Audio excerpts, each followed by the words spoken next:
Title: The Clockmaker's Secret. The village of Tickville, in the heart of a lush, green valley surrounded by clockwork mountains, nestled a curious village called Tickville.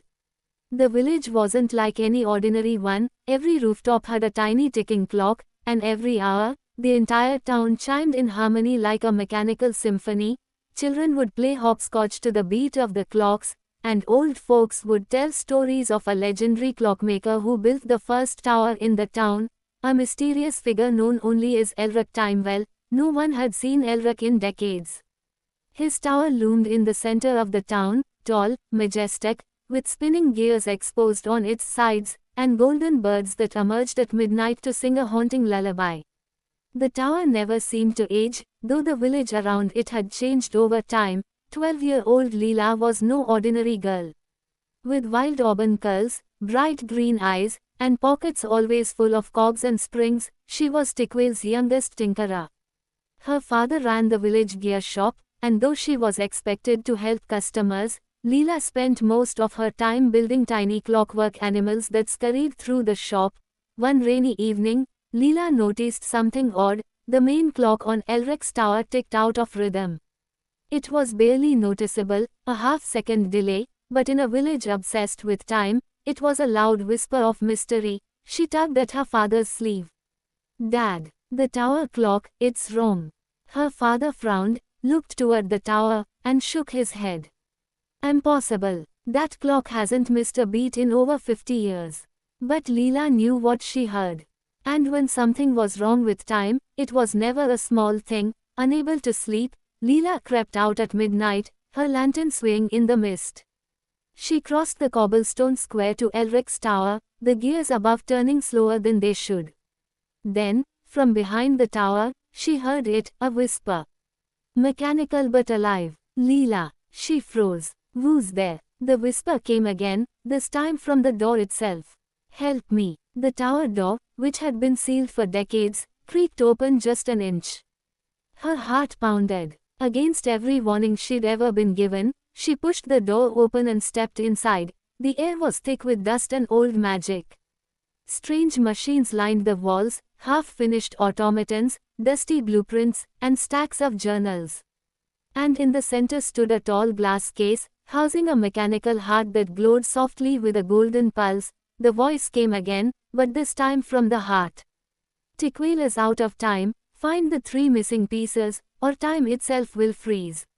The heart gave Leela a strange key, a gear-shaped medallion that shimmered with energy. Before she could ask any questions, the tower shook, and a hidden door swung open, revealing a swirling portal. She stepped through and found herself in the frozen forest, where time moved so slowly, snowflakes hung mid-air like glittering stars. She met a strange creature there, half owl, half fox, who called himself Talk. "You seek the first piece, little tinker?" he asked in a musical tone. "Then solve the riddle of the time fruit." He led her to a tree that bore glowing fruit, each frozen in mid-drop. "One of these fruits holds the missing piece. But choose wrong, and you'll freeze here forever." Leela studied the branches. Each fruit had a different time carved into it. She thought back to the clock's delay, half a second. "That one," she said, pointing to the fruit marked 12 hours 0 minutes and 0 seconds. 5. It fell into her hands. As it touched her palm, it turned into a golden gear, warm and humming. "One piece down," said Talk, vanishing in a burst of feathers and sparks. The second portal led Leela to the Hourglass Canyon, where sand fell upward and time flowed in reverse.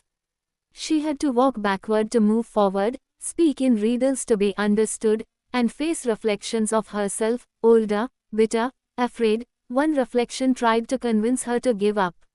"You are just a kid. You'll fail. The clockmaker's secret isn't meant for you."